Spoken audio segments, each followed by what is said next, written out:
Апостол Симовски, првиот човек на Државниот завод за статистика, гостин во ова наше интервју. Се чини дека бројките, резултатите од пописот отворија различни теми и дилеми, не само кај граѓаните, туку кај политичката, кај експертската јавност. Дали сме ние држава која што знае многу да коментира, дали сите знаеме да анализираме, дали се навистина во прашање весели математики. Тука сме да појасниме и да одговориме на овие теми. Добре дојде. Добре најдов. Едни ве оквалификуваа како херој за ваквиот начин за спроведување на пописот. За другите сте демон. Стоички и стоевте на ваквите коментари, се одбранивте. Како се чувствувате? Се чувствувам гордо, како човек заедно со својот тим, кој што успеа да спроведе најважната статистичка операција во државата, после 20 години, после еден неуспешен обид и горд од многу причини. Прво, обезбедивме огромен фонд на информации, нашава држава да оди напред, да се креираат планови кои што ќе го детерминираат тој иден развој, меѓутоа, кога велам иден, не мислам на далечната иднина, туку на председ на блиската иднина. Горд поради тоа што конечно го исправне срамот кој што го носевме веќе речиси 10 години како институција која што не е способна да спроведе попис. Горд поради тоа што ниту еден човек во нашава институција ни за момент не се оклеваше дали да земе активно учество во оваа операција, го дадува својот максимум, го вложија целото свое време, жртвува семејства, жртвува годишни одмори, жртвува викенди, жртвува празници и се посветија на оваа работа. Велите горд сте на тоа што сте прв човек на институцијата која што после долги години го спроведе овој деликатен попис. Велам деликатен затоа што тоа е секогаш деликатна тема во нашата земја. Меѓутоа се случија неколку грешки. Дури и заводот и вие ги признавте технички грешки. Не беше техничка грешка, немаше повеќе. Така. Меѓутоа не ја признавте како таква. Станува збор за табелите со религиозната припадност. Сега се наметнуваат коментарите. Дали навистина беше една техничка грешка, ако веќе се случила, како може да се случи? Не е проблемот во преземањето на податоците. Табелите се прават рачно. Значи, содржината на табелите, говорам на описот на содржината, поточно, називите на редовите колоните се прават рачно. Не се прават автоматски. Тука е направена таа пермутација при подготовка на тој дел. Инаку по линијата се пополнуваат автоматски со податоци и тука нема апсолутно никаква грешка, нити може да има бидејќи базата е веќе заклучена. Значи, вие не можете да промените ништо. Можете само да селектирате и да преземете податоци. Така да, од тој аспект, затоа и техничка грешка, не е тоа суштинска грешка во смисла на погрешна обработка, тогаш секој беше наопако, секој податок не може да се исправи, особено не веднаш, ургентно, заради тоа што ќе требаше комплетно да се помешат сите останати елементи во тој конгломерат на информации кои што се собрани со пописот и се наоѓаат во пописната база. Така да, техничка грешката апсолутно.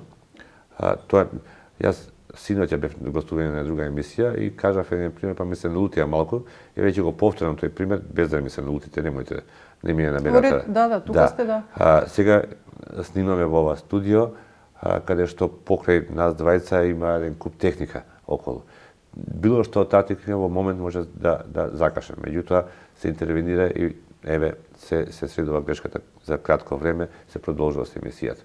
Не е тоа нешто гав кој што некој можел да го предвиди, некој можел да го, не знам, очекува дека ќе се случи, секогаш може да се случи некоја таква работа. И ние сме живи луѓе. Тимот кој што работи на обработката и воопшто во Заводот за статистика е многу мал. Презаморен, значи работиме веќе 3 години без никаков прекин. Спомнав на почетокот без годишни одмори, без викенди, без празници, работиме нон-стоп, работиме најмалку 10 часа, па некојаш и по многу повеќе, особено во времето на спроведување на тоа пописот, и ние чувствуваме веќе замори и напор. И на крајот и овој целиот притисок кој што се направи без потреба, по мене со една тенденција да се сокрие одговорноста за она што веројатно ќе говориме за тој дел што ни се случи, да е еден поприлично голем контингент не беше офатен со теренското попишување. Така. Велите, луѓето во заводот се под притисок, значи уморни. Не можевте ли да ја предвидете таквата ситуација за да не дојде до ова, бидејќи пак предходно пред пописот имавте една изјава каде што очекувавте се да биде чисто. Знаете, кај нас една мала точка може да биде. Во однос на техничкиот дел на обработка, говорам се технички во тој смисол, не е технички грешки кои се случуваат. Тука апсолутно немавме никаков проблем. Тоа што се беше подготвено однапред, и во тој дел апсолутно немавме никаков проблем. Проблемот што кога публикувате, кога објавувате податоци, вие треба да ги подготвите во одредена форма која што е наменета за таквиот формат за објавување на податоци. И тука бара она човечки ангажман. Значи не го прави тоа машина, вие мора да прилагодите на просторот кој што го имате, морате да прилагодите на различни формати, значи ние објавивме соопштение на хартија, објавивме соопштение на веб страница и ставивме податоци на нашата Макстат база. Сите тие три работи се во различен формат. Тоа требаше да го подготви човечки потенцијал. Понатаму, ние објавуваме податоци на три јазика. Тоа треба да се преведе. Значи не е само да се имате некои објаснувања кои што не зависат од само однапред да може да ги подготви, да зависат од податоците кои што ќе произлезат, кои што не може. Така да тука станува збор за онај кога работат луѓе под притисок, мора за кратко време да го сработат се тоа, не е тоа нешто што се работело месец дена назад, значи се работеше деновите пред излегување во јавност. Па на крајот и не смеевне подолго време преди тоа што знаете, секојаш постои можност да протечат податоците пред да ги објавите официјално. И многу мал број на луѓе требаше да ги познаваат. Тоа и се случи. Па не се случи бидејќи не. Значи меѓутоа имаше еден. Спомнате вие весела математика на почетокот, да некој изгледа со одредени податоци кои што излегува дека не се точни. Значи ако биле протечени од заводот, ќе бидат точни, да приближни, блиски, меѓутоа сите очекувавме вакво нешто, да се разбереме. Дали некој признава или не друга работа, меѓутоа во принцип сите очекувавме дека ние нема да имаме над 2 милиона жители во државата, дека бројот на населението паѓа. Дека за жал младите си одат пред наши очи. Поради иселувањето, како главна, клучна причина. Тоа намалувањето на тој потенцијал човечки влијае на бројот на раѓање, бидејќи тоа се млади луѓе. Значи оној демографската карта се менува. Така е. Старе населението со зголема смртност и така натака. Значи сео тоа се ова се последици кои што се имаат влијание на бројната состојба. И тоа е нешто што сите го очекуваат, дури се плашаме да не биде полоша ситуацијата. Секој кој што здраво размислува во таа насока му беа размислувањата. Така да тие претпоставки тука некаде не можеше многу да се погреши, меѓутоа не беа точни. Ако излегува од заводот, мене ми е жал што се повикува на изводи од заводот.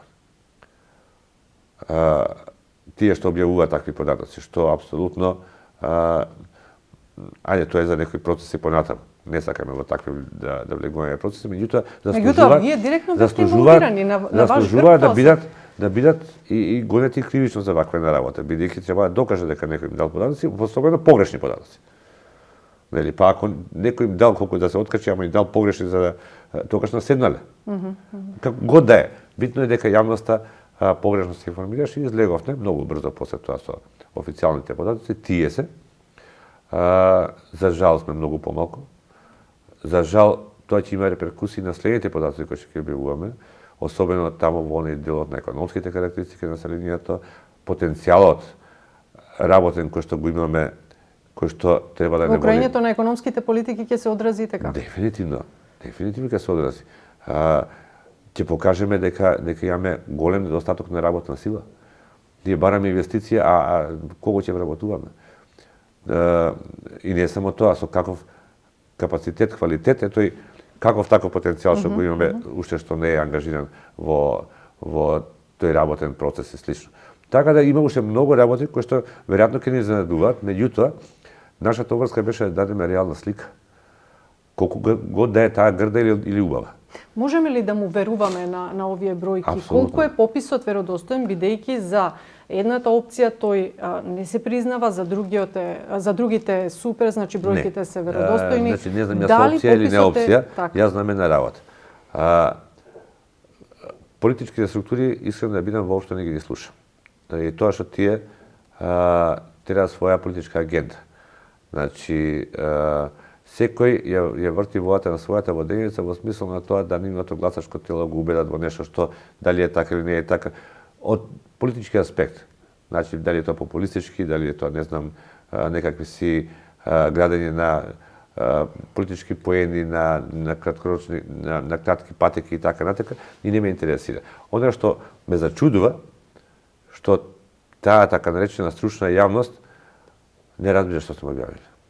И се запрашувам дали е навистина стручна таа јавност и колку е стручна. Имаше, извинете што ќе прекинам, дури сега имаше некои изјави дека на основа на ова грешката со религиозната припадност, табелите со религиозна припадност, зошто се настојува да се спроведе попис за да се укине православието во Македонија. Тоа не е грешка, молам, значи тоа не е грешка. Значи и тука се повторно наведува воата во некој правец за да си добијат некакви си пак политички поени, би рекол така. Значи, нашата обврска секогаш била, значи, од пописот 48 година па наому и детечен начин на прашувањето за и етничката и за религиозната припадност. Значи, тоа е чувство на нашиот граѓанин и како ќе го каже, така треба да се запише. Значи, тоа е празно поле каде што не му се асоцира на ништо. Да, во тој случај не би имало грешки, ама вие му асоцирате на поединецот, на граѓанинот, го насочувате некаде и знаете, кој ќе му дајете на список од 30 или 40 можности, секогаш ги памти првите. Тие последните секогаш се забораваат. Така да на тој начин вие го влијаете на неговиот одговор. Затоа секогаш било празна линија, како што ќе се така. За жал, голем број на граѓани, навистина голем број на граѓани, мислејќи дека се подразбира под нешто, кажа дека се чувствуваат како христијани. А во статистиката нема се подразбира. И ние моравме да бележиме тоа што е. Па нека биде и добра слика. Да се разбереме, нема да се променат религиските односи во државата заради ваквиот одговор. Ама нека сватат, па и верските заедници, колку им е образовано, да кажам, на некој начин, нивното членство или како да го крста. И колку сме ние религиозно доволно информирани, начитани и така натака, за да знаеме на крајот на нешто како да се изјаснуваме. Ако јас се чувствувам како православен христијанин, примерно, се чувствувам како атеист, да се разберем, не сум верник, меѓутоа еве, ако се чувствувам, треба да си го знам тоа чувство. Христијан е многу широк поим. Ако сум веќе верник, треба да знам дека таа религија има многу ограници. Тоа се случи на терен, тоа го запишаме така се подат оците. Па, по мене тоа е добар, не е патоказ. Луѓето ќе внимаваат веројатно во винина како се изјаснуваат. Нема во статистиката не постои се подразбира. На грешките човек се учи, мисли да, ама тоа не е наша грешка, сакам да речам. Така, не. Да, ама сега се префрла тука дека ние сме го тоа направиле. Ако ние сме сакале да инициираме, им дадовме 5 можности, изберете, поверете од овие, ама чекајте јас, ќе ставиме тогаш во други. Не, ние ги дадовме сите можности. Најдемократски, најлиберално да се изјаснат нашите граѓани и така запишуваат. Кај религиите нема премногу, не знам, ајде, наводно се кажам, обиди да се тера мајтап со оваа операција. Кај етничката припадност имавме такви случаи. Значи, имавме марсовци, имавме абориџани, не знам, Клинтоновци, како се вика, веќе таму од војни на свет, на звездите и така. Имаше се што, во многу мали, нормално јавување. Овде кад барем такво нешто немаше. Ама и тоа го дозволивме за да се покаже дека овој процес на вистина транспарентен и како што ќе кажат граѓаните, така запишуваме. Тука не смееме да не помислиме да влијаеме, уште помалку да менуваме нешто. Велите дека не ги земате во обзир многу политичките партии, нивните коментари. Да, кај нас политизацијата е секогаш на ниво, така речено, во наводници. Меѓутоа, тие од друга страна пак ви најавија дури и кривична пријава и рекоа дека не ги признаваат резултатите, бараат да кажете каде се тие 132.000 македонци, што е со полови... Се во земјата и затоа се вклучени во пописот. Јас ќе ги прашам нив каде беа за време на пописот тие 132.000 наши граѓани. Наседна добар дел од нив на убедувањето пописот да се бойкотира, бидејќи, не знамете, не бил согласен на светските, европските стандарди, дека не знам, тие политички субјекти кои ќе дошле на власт, тие ќе направиле квалитетен попис, Електронски овој попис, треба. да. Не, квалитетен, се не говориме техниката. Овој попис беше електронски, да се разбереме, не беше на хартија. И така натака наседна тие луѓе, дури не ги ни обвинувам јас, бидејќи на вистина седна кај нас се живо исполитизирано, па не знам и за спорт ако говориме повторно ќе го завртиме на политика и така натака. Меѓутоа тие кои што тоа го агитираат треба тие да го стават прстот на чело и да кажат што направивме со ова. Тие да го дадат одговорот каде се тие 132.000. Ние ги вклучиме на пописот. Ке беше голем фалсификат на пописот ако не беа вклучени тие луѓе. Тие се живи и здрави, присутни тука функционираат, работат, се школуваат, пазарат, што год да е во земјата и мораше да бидат дел од пописот. Така да тоа не се исклучени, напротив, тие се вклучени. Колку опозицијата придонесе за ваквата слика на пописот со повикувањето на бојкот? Апсолутно многу, иако главната политичка партија, најголемата ВМРО-ДПМН, во крајот на март го прифати пописот. Кажа дека треба да се попишува, меѓутоа андерграунд се работеше поприлично многу да не се спроведе. Меѓутоа сите тие работи претходно кои што претходеа прво носењето на законот. Ние законот го поставивме на ЕНР во ноември 2018 година. Се донесе во јануари 2021 година. Значи 2 години седеше и повеќе на ЕНР. Се кочеше носењето на законот. Се кажува небулози дека законот, методологијата особено не беше јавна, уште не беше објавена, меѓутоа тие знаеа дека е таа надвор сите стандарди европски и така натака. Излезе Европската комисија, и кажа дека методологијата е комплетно согласена со сите, нема европски, има светски стандарди, Обединените нации ги носат стандардите, и дека таа е сосема во склад со сите правила на играта. Отпосле па почна дека ние ќе извртуваме методологијата, па дека веќе се договорени бројките и така на. Сео тоа влие кај обични граѓани. Сео тоа остава трага. Значи 3 години и повеќе се вршеше страшно голем притисок во нашиот граѓани да не учествува во овој попис, да не го прифаќа овој попис како таков. Левица, партијата на Јанко Бачев, не знам како се вика, и уште едно здружение не отвора и врата, јавно повикува на бојкот. Дури лепеа плакати, одеа постанови да не отвара врата. Се закануваа на граѓаните. Нашите попишувачи, неколку попишувачи физички беа нападнати од нивна страна.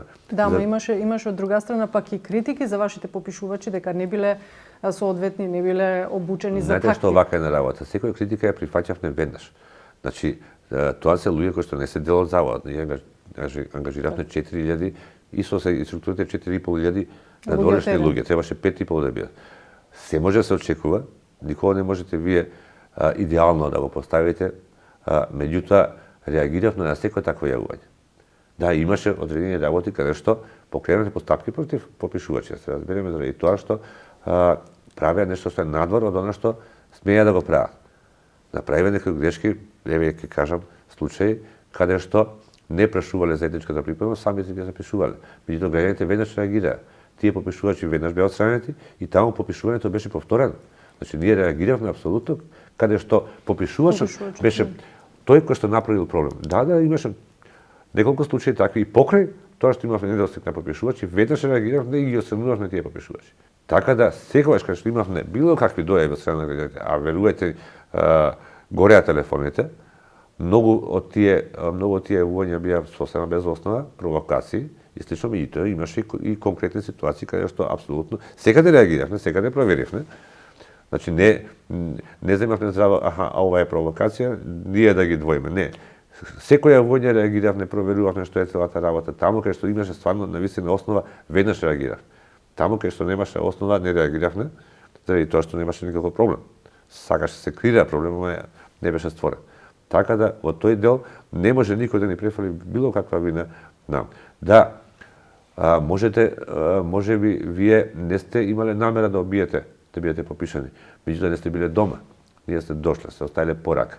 Знаете колку луѓе беа на годишно тогаш? Се сончаа по плажите. Токму тоа ќе ми беше следното прашање, дали времето, значи ме скажам на почетокот, ние не сакавме септември да биде.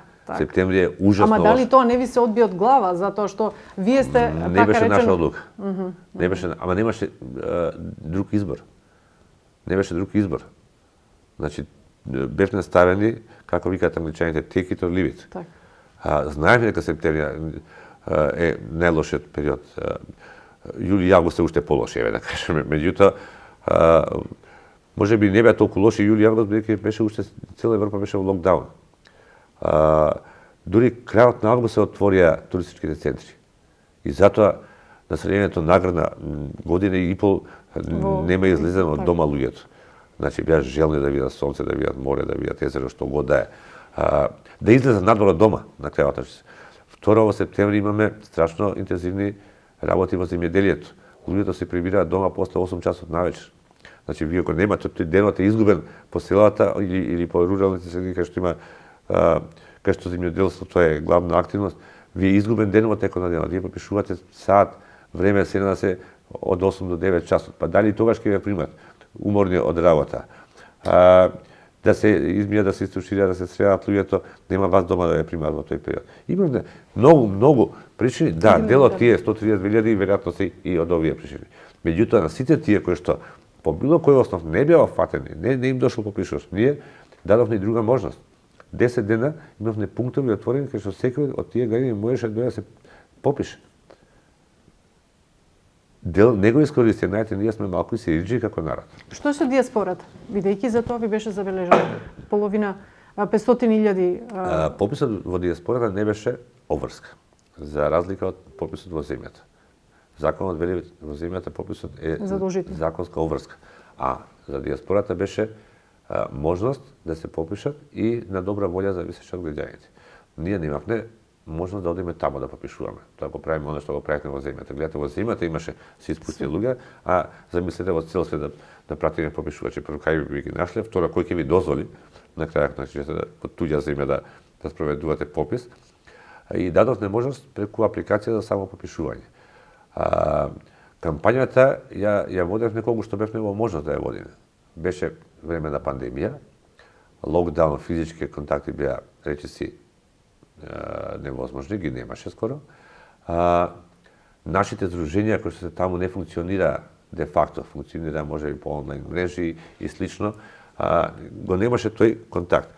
Меѓутоа имаше и ужасна антикампања надвор, особено преку океанските земји. И тоа не е тоа што, не знам, пописот не бил согласно стандарди, одеа на сосема други теми.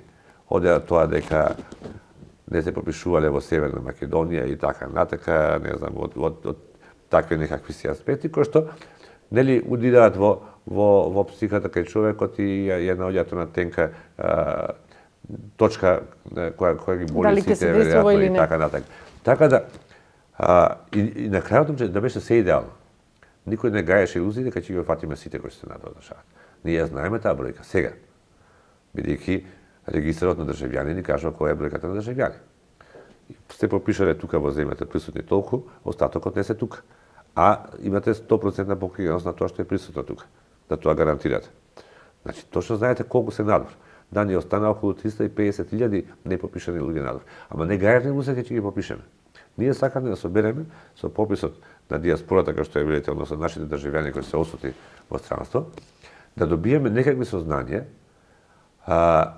кога се одвивале, кога биле, како бил ствари интензитетот на тие емиграциони бранови во изминативе години.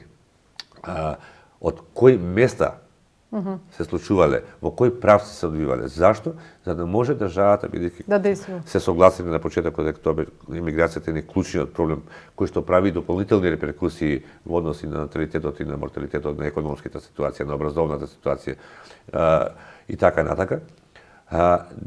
Политиките се намали овој интензитет. Не може да го сопрете никаде, да се разбереме. Денес на 21 век на овие кај што имате страшно големо движење и на луѓе и на идеи и на материјали и така натака, тоа не може да го сопрете, ама можете да го облажите. А можете, ако креирате добри политики и оние кои се заминале, да ги убедите да се одлучат да се вратат назад. Значи, тоа беше идејата и затоа го правевме попишувањето во странство. Никој ни во еден момент не кажа ние ќе погодиме точната бројка. Играње со бројки и особено со проценти со овој дел на населението, мислам дека е она класична весела математика што ја спомна сега на почеток. Мислите дека пописот беше исполитизиран? Спроведувањето на видите пописот се политизира секогаш кај нас. Меѓутоа што е клучното? Дали вие кога го спроведувате пописот ќе дозволите политиката да се меша во струката? Во тој дел апсолутно ги затворивте сите и најмали отвори. Значи пописот се проведе стручно, од стручна институција, најпрофесионално, држејќи се строго до сите стандарди кои што за тоа се пропишани од меѓународната заедница, од Обединетите нации. Друга работа е дали сега се политизираат податоците, односно нивното отколку ги објавивме, и дали се влијаеше кај населението од страна на политичките субјекти како да го прифатат пописот и слично. Меѓутоа, методот што го користевме ни даваше можности, значи бевме подготвени, затоа го избрахме овој метод, затоа што ние 2011 немавме попис. Токму од овие причини се исполитизира целосно. Да не испуштиме никого, да имаме целосен опат. Тоа беше клучната работа. Овој метод ни дава таа можност. И ако имате некого испуштено, имате можност од регистрите точно да утврдите кој е испуштен и за него да соберете податоци. Фалат само овие 4 белеза за етничката припадност, за религиозната припадност, мајчиниот јазик и јазикот што се говори во домаќинството. Сите други белези ги има податоците. За крај уште две прашања. Предпоследното, ве оквалификуваат како човек кој што е близок до власта и фактички овој попис им се допаѓа само на Али Ахмети и на власта. Вие одработивте за нив? Јас одработив за мојата професија. За струката. Значи, ние, и кога велам јас, го мислам на целиот завод. Ние го спроведевме попис согласно сите стандарди, како чиста статистичка операција. Проблемот на политичките субјекти и на власта не ми се допаѓаат работите, нема да мислите дека не е така. Значи, и мене не ми се допаѓа состојбите. Значи, кој ќе видиме дека ние сме изгубили 186.000 лица за 19 години и сме го изгубили плюс и оној потенцијал што треба да се роди во земјата, се роди во странството, дополнително од нив не можеме да ги броиме. Тогаш треба да сватиме дека овие податоци болат. Овие се тешки податоци, ама се реални. Знаете како ќе се погледате во огледало, од вас зависи колку сте убав или сте грд. Не од огледалото. Тоа ви ја прикажува реалната слика кој ќе се погледате, треба да направам ова да не изгледам вака. Ете тоа треба попис да го направи. Ако сакаме да изгледаме подобри, како држава, како нација, како систем на функционирање, ние треба да се видиме вистинската слика, не нашминкани, не фотошопирани, туку она вистинската реална слика. Тогаш може ќе направиме нешто да биде подобро. Да боли, ама е реално. И мораме со очиме со реалност. Подготвен сте да понесете одговорност доколку тоа се побара од вас? Видете вака, колку што ја знам до сега, па повеќе од 10 кривични пријави во најава има. Има институции ќе си кажат. Политичка одговорност нема, бидејќи не сум ни политичар. Сметам и за тоа стојам, затоа реков дека сум горд, дека оваа операција спроведавме согласно сите стандарди. Тоа го потврди и Европската комисија. Ако некој смета дека треба да носам политичка одговорност, односно да смени од позицијата, немам проблем со тоа. Не сум се венчал за неца. Благодарам. Беше ова првиот човек на Државниот завод за статистика, господинот Апостол Симовски. Благодарам уште еднаш. Вам, почитувани, благодарам за вниманието.